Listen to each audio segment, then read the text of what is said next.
warahmatullahi wabarakatuh. Hello everyone, bertemu lagi dengan saya Diah Nurrohmah.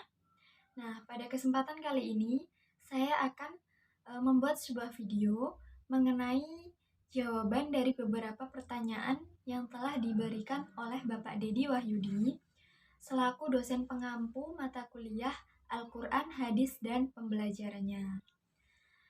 Sebelum menjawab pertanyaan tersebut, di sini saya akan memberikan sedikit informasi mengenai pendidikan era revolusi industri 4.0.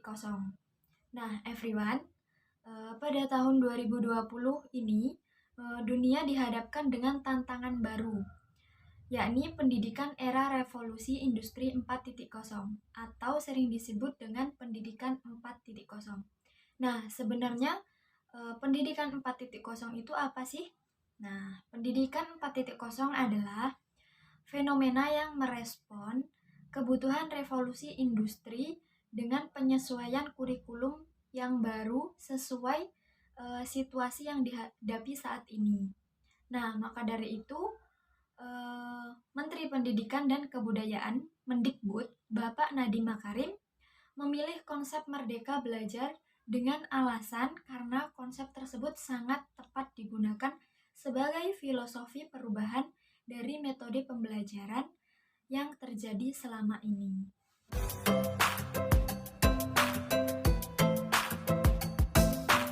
Konsep Merdeka Belajar sangatlah berbeda dengan kurikulum yang sebelumnya telah ada dan digunakan oleh pendidikan formal di Indonesia. Konsep Merdeka Belajar ini lebih menekankan kemampuan dan keunikan kognitif individu para peserta didik. Nah, itu alasan mengapa Bapak Menteri Pendidikan kita memilih konsep Merdeka Belajar untuk diterapkan di pendidikan pada era saat ini.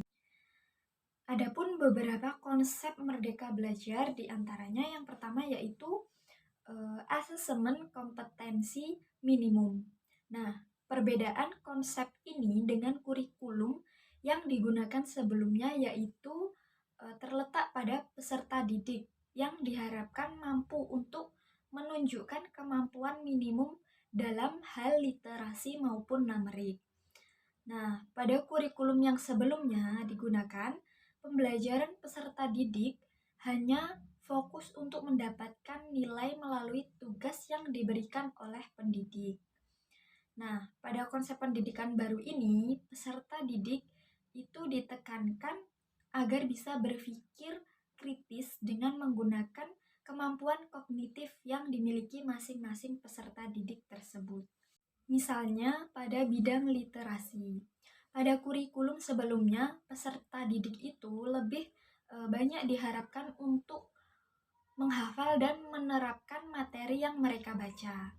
Nah, dalam konsep asesmen kompetensi ini, peserta didik itu diharapkan bisa berpikir logis untuk mengabstraksi maksud dan tujuan dari materi yang disampaikan oleh pendidik. Begitupun dalam bidang numerik, peserta didik tidak boleh hanya menghafal rumus, tetapi juga harus menemukan konsep dasarnya, sehingga mereka bisa menerapkannya untuk penyelesaian masalah yang lebih luas lagi. Yang kedua yaitu survei karakter. Pada konsep ini, pemerintah akan menilai secara menyeluruh terkait kualitas pendidikan di sekolah. Bukan tentang hasil belajar, tetapi tentang ekosistem dan infrastruktur pendidikan yang tersedia.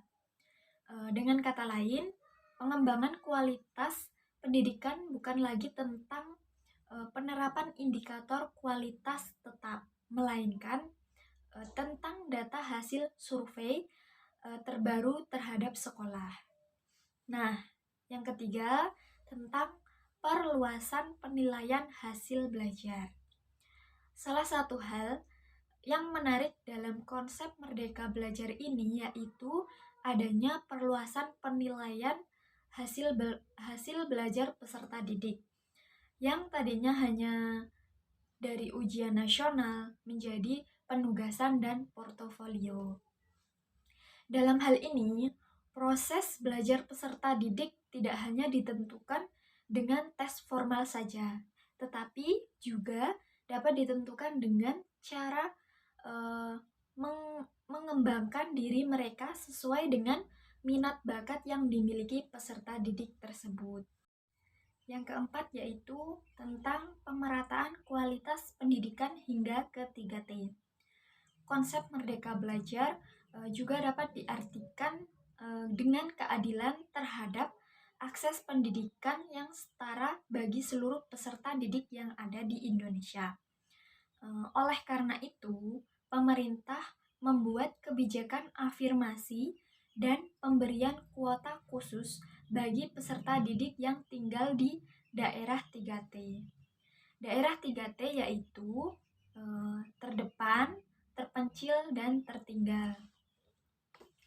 Kesiapan sumber daya alam (SDM) Indonesia akan sangat menentukan keberhasilan kita dalam menghadapi persaingan di industri 4.0, khususnya di daerah 3T yang masih memiliki tingkat kelahiran yang sangat tinggi. Nah, industri 4.0 itu sendiri adalah momen penting dalam pemerataan kualitas pendidikan yang ada di Indonesia. Adapun dasar kecocokan konsep Merdeka Belajar ini terhadap pendidikan 4.0 terdapat pada tujuannya, yaitu yang pertama pengembangan pola pikir, yang kedua inovasi di tingkat pendidikan, yang ketiga meningkatkan kecerdasan siswa.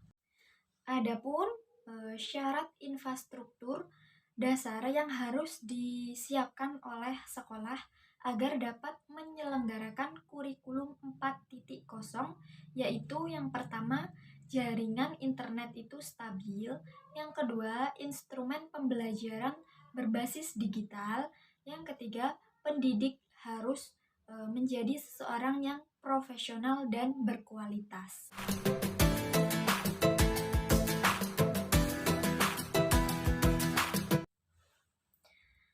Rancangan pembelajaran Al-Quran, hadis, dan pembelajarannya yang perlu diterapkan guru saat ini untuk menyambut era pendidikan 4.0 yaitu yang pertama, menyesuaikan materi pelajaran yang tertuang dalam format RPP dengan kebutuhan peserta didik. Kebutuhan yang dimaksud yaitu sesuai dengan aplikasi-aplikasi internet, mengingat peserta didik adalah masyarakat yang hidup di era serba teknologi. Yang kedua, membuat RPP yang semi digital, yaitu RPP yang dipublish ke masing-masing akun peserta didik guna mengetahui materi pembelajaran dan langkah-langkah pembelajaran.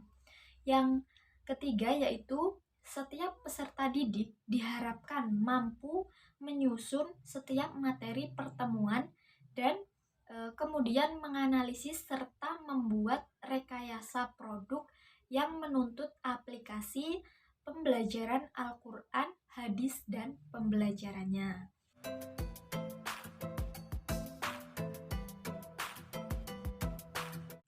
Guru memberikan peranan penting dalam pendidikan di era revolusi industri 4.0.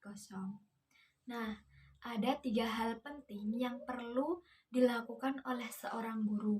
Yang pertama yaitu menyiapkan siswa untuk mampu menciptakan pekerjaan yang saat ini belum ada. Yang kedua, menyiapkan siswa untuk menyelesaikan masalah yang belum ada. Dan yang ketiga, menyiapkan siswa untuk mampu menggunakan teknologi.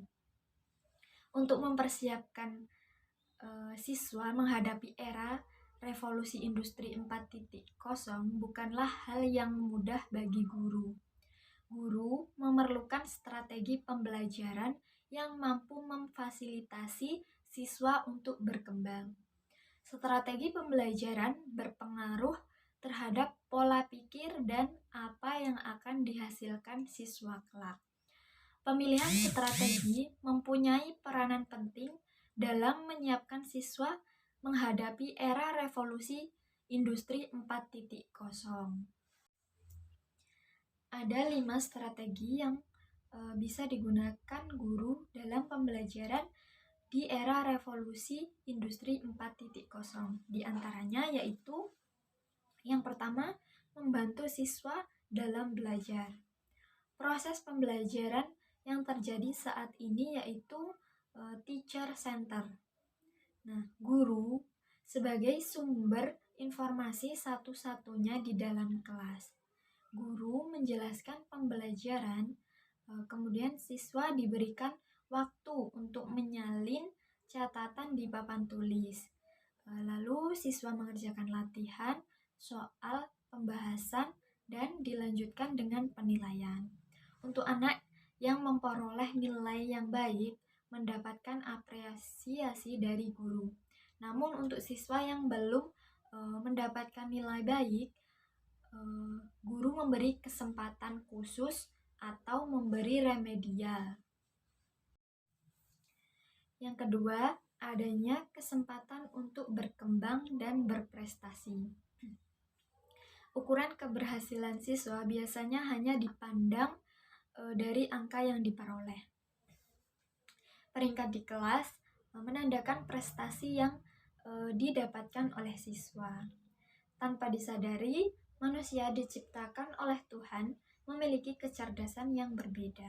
Nah, adapun 9 kecerdasan yang dimiliki oleh siswa yaitu kecerdasan linguistik, kecerdasan matematis, kecerdasan ruang, kecerdasan kinestetik, kecerdasan naturalis, kecerdasan musikal, kecerdasan interpersonal, kecerdasan intrapersonal, dan kecerdasan ekstensial.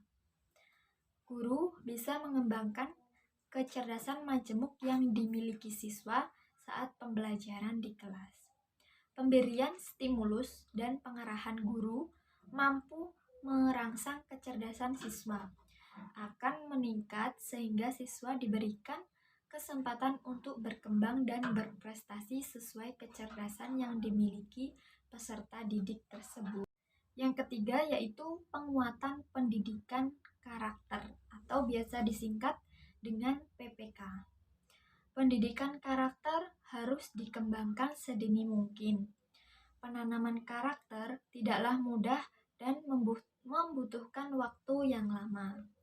Penguatan pendidikan karakter merupakan kelanjutan dan revitalisasi dari pendidikan karakter pada tahun 2010.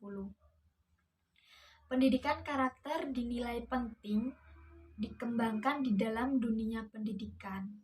Hal ini dikarenakan bahwa pendidikan karakter memiliki peranan penting seperti ancaman keutuhan dan masa depan bangsa, menghadapi tantangan global, dan membentuk etika pada siswa.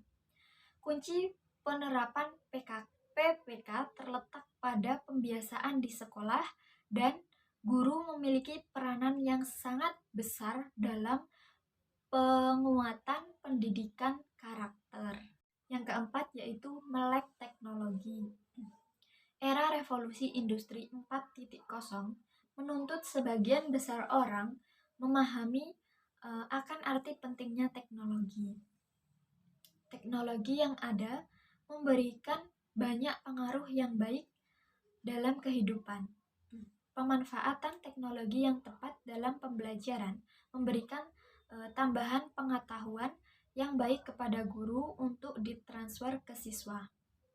Sebaiknya guru mampu memanfaatkan fasilitas teknologi dengan pencarian bahan ajar yang lebih menarik sehingga siswa bersemangat untuk mengikuti pembelajaran. Selain untuk pencarian bahan ajar, guru juga bisa memanfaatkan kecanggihan teknologi untuk mendukung pembelajaran dengan cara menjadi blogger.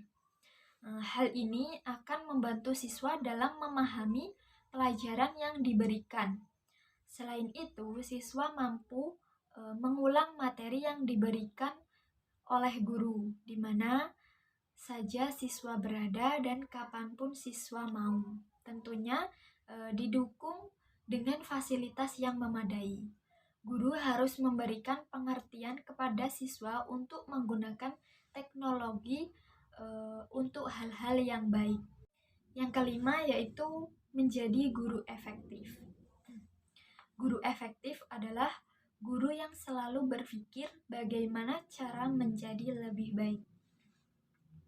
Guru efektif bukan hanya mengetahui pelajaran, namun bagaimana guru mampu menyampaikan kepada siswa dengan baik, dengan cara pikir guru mau menjadi lebih baik.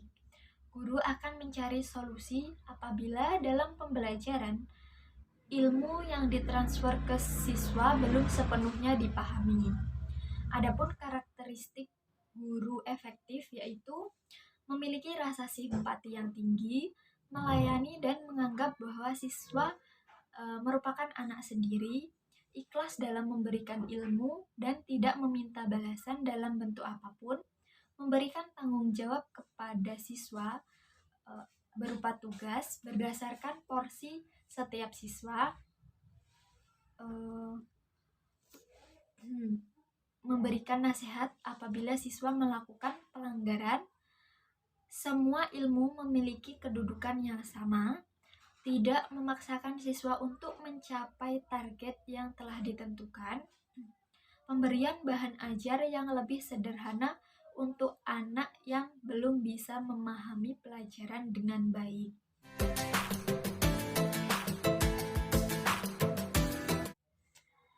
Pada era industri milenial 4.0 ini, banyak sekali media pembelajaran yang dapat digunakan dalam proses pembelajaran. Seperti halnya yang sudah disebutkan di materi sebelumnya. Semua orang dapat memanfaatkan adanya teknologi informasi dan komunikasi dan Android yang pastinya semua mahasiswa dan siswa dapat menggunakan dan mengaksesnya. Secara umum, siswa sekolah menengah sangat aktif menggunakan media sosial dalam bersosialisasi dan berkomunikasi sesama siswa.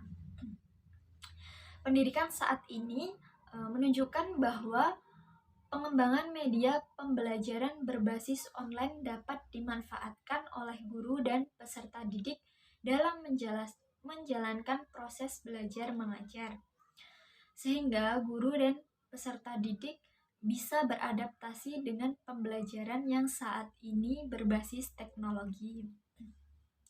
Berbagai macam media pembelajaran berbasis online bisa dimanfaatkan sebagai media pembelajaran jarak jauh. Tetapi rasa kebosanan pada siswa itu tidak bisa dipungkiri apabila media yang digunakan hanya satu, sehingga guru secara tidak langsung melakukan sebuah pengembangan penggunaan media pembelajaran yang tadinya hanya satu media yang digunakan, kemudian berkembang menjadi beberapa media pembelajaran. Adapun media pembelajaran yang dikembangkan kemudian digunakan oleh guru sebagai penunjang pembelajaran, apalagi dalam kondisi saat ini, yaitu diantaranya yang pertama Learning Management System atau LMS, yang kedua Google Classroom, yang ketiga Google Meet, yang keempat Zoom Meeting, yang kelima Facebook, yang keenam YouTube, yang ketujuh WhatsApp, yang kedelapan Instagram, dan yang ke-9 itu ada Telegram.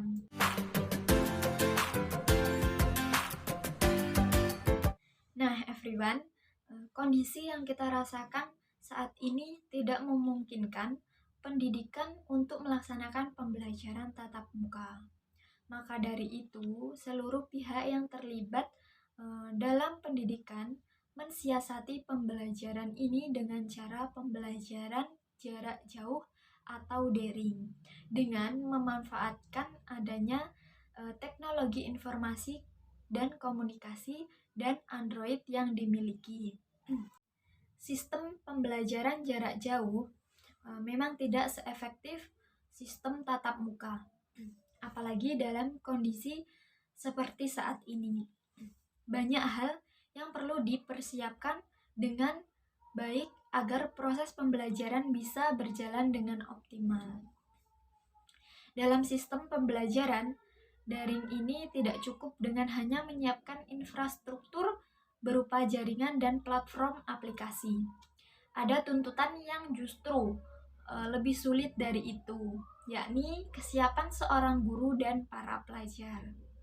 Kesiapan guru dan para pelajar ini sangat mutlak diperlukan, sebab tidak ada gunanya infrastruktur dan fasilitas baik jika para pengguna seperti guru dan para pelajar tidak siap menjalankannya.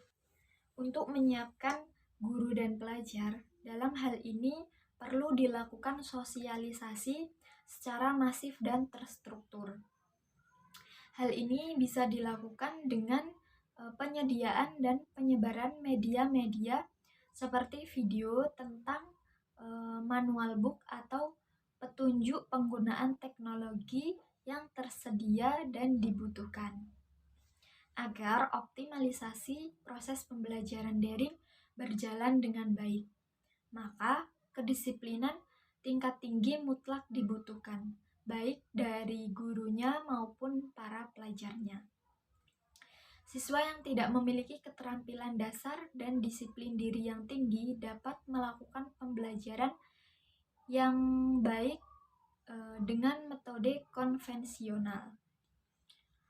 Sedangkan siswa yang cerdas dan memiliki disiplin serta kepercayaan diri yang tinggi akan mampu secara efektif melakukan pembelajaran secara daring. Membangun sikap disiplin di tengah kondisi saat ini tidaklah mudah, butuh kerjasama antar semua pihak. Dalam hal ini, pemerintah harus bertanggung jawab untuk memberikan edukasi kepada semua sivitas akademika dan para orang tua harus bekerja sama agar terus bersikap disiplin dan lebih independen dalam membimbing belajar anak. Kesuksesan pembelajaran daring selama masa COVID-19 ini tergantung pada kedisiplinan semua pihak. Oleh karena itu, pihak sekolah perlu membuat skema dengan menyusun manajemen yang baik dalam mengatur sistem pembelajaran daring. Hal ini memudahkan orang tua dalam mengontrol belajar anak. Selain itu, pihak sekolah dan orang tua harus melakukan komunikasi yang efektif dalam bekerja sama membangun kedisiplinan anak belajar di rumah. Demikianlah jawaban atas pertanyaan yang telah diberikan. Apabila ada kesalahan ataupun kekeliruan dalam menjawab pertanyaan, saya mohon maaf dan kepada Allah saya mohon ampun. Saya akhiri. Wassalamualaikum warahmatullahi wabarakatuh.